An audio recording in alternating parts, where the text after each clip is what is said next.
நடிகை கஸ்தூரிக்கு வரும் 29ஆம் தேதி வரை நீதிமன்ற காவல் விதிக்கப்பட்டதை அடுத்து அவர் இன்று புழல் சிறையில் அடைக்கப்பட்டார். தகவல்களை விவரிக்கிறார் செய்தியாளர் சாலமன். தெலுங்கு மக்கள் குறித்து சர்ச்சைக்குரிய வகையில் பேசிய விவகாரம் தொடர்பாக நடிகை கஸ்தூரியை போலீசார் நேற்று கைது செய்துள்ள நிலையில் அவரை எப்படி கைது செய்தனர் என்ற விவரங்கள் இன்று வெளியாகியுள்ளது. ஹைதராபாத்தில் உள்ள தயாரிப்பாளர் ஒருவரின் வீட்டில் இருந்த நடிகை கஸ்தூரி போலீசார் வருவதை அறிந்ததும் கதவை பூட்டிக்கொண்டு வீட்டிற்குள் பதுங்கியுள்ளார்.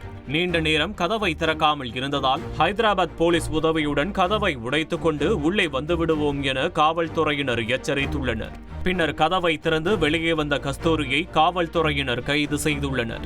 வழக்கு பதிவு செய்தவுடன் செல்போனை சுவிட்ச் ஆஃப் செய்துவிட்டு தலைமறைவாக இருந்த கஸ்தூரி தயாரிப்பாளரின் செல்போன் எண்ணை பயன்படுத்தி வந்துள்ளார்.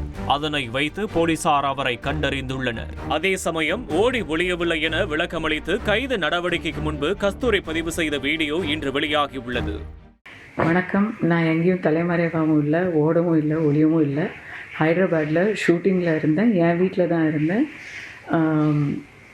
ஷூட்டிங் முடிஞ்சு வந்ததுக்கப்புறம் தான் என்னை ரொம்ப நார்மலாக தான் நானே கோஆப்ரேட் பண்ணி தான் கூட்டிகிட்டு வராங்க. ஸோ இது வரைக்கும் பத்திரிக்கையில் வந்த செய்திகளை நான் பார்க்கல. Because I wanted some peace of mind. So என் ஃபோனை நான் என் லாயர்கிட்ட கொடுத்துட்டு நான் போயிட்டேன். இன்றைக்கி நான் பார்த்தேன், தலைமறைவு, பயந்து ஓடினார், அது இது அப்படின்னு எதுலையுமே உண்மை கிடையாது. இதனிடையே தனிப்படை வைத்து கைது செய்யும் அளவிற்கு நடிகை கஸ்தூரி என்ன தவறு செய்தார் என நாம் தமிழர் கட்சியின் தலைமை ஒருங்கிணைப்பாளர் சீமான் கேள்வி எழுப்பியுள்ளார். சரவசரமா போய் இவ்வளவு தனிப்படை போய் விரைந்து கைது பண்ணி உள்ள சிறைப்படுத்துற அளவுக்கு பெரிய குற்றமா? சரி, பேசுனாங்க, தப்பு. அதுக்கு தவறு. நான் பேசிட்டதுக்கு காயப்பட்டிருந்தா நான் வருந்துறேன்னு சொன்னதுக்கு பிறகு விட வேண்டியது என்ன?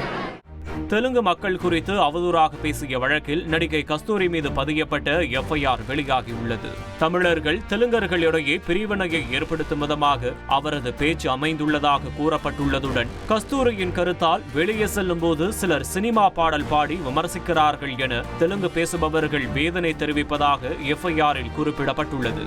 இந்நிலையில் எழும்பூர் நீதிமன்றத்தில் இன்று ஆஜர்படுத்தப்பட்ட நடிகை கஸ்தூரி அரசியல் அராஜகம் ஒழியட்டும், நீதி வெல்லட்டும் என முழக்கம் எழுப்பியதால் பரபரப்பு ஏற்பட்டது.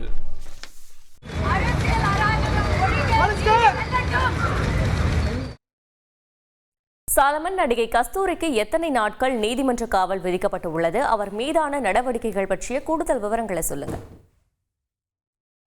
தான் சிங்கிள் மதர் எனவும் தனக்கு ஸ்பெஷல் சைல்டு இருப்பதால் அவரை பார்த்து கொள்ள வேண்டும் எனவும் இதனால் சொந்த ஜாமீனில் விடுவிக்க வேண்டும் என நடிகை கஸ்தூரி நீதிமன்றத்தில் முறையிட்டுள்ளார். ஆனால் அதனை மறுத்த நீதிபதி வருகிற 29ஆம் தேதி வரை நீதிமன்ற காவலில் அடைக்க உத்தரவிட்டுள்ளனர். பிரியா, தகவல்களுக்கு நன்றி சாலமன். செய்திகளை உடனுக்குடன் தெரிந்து கொள்ள உடனே சப்ஸ்கிரைப் பண்ணுங்க.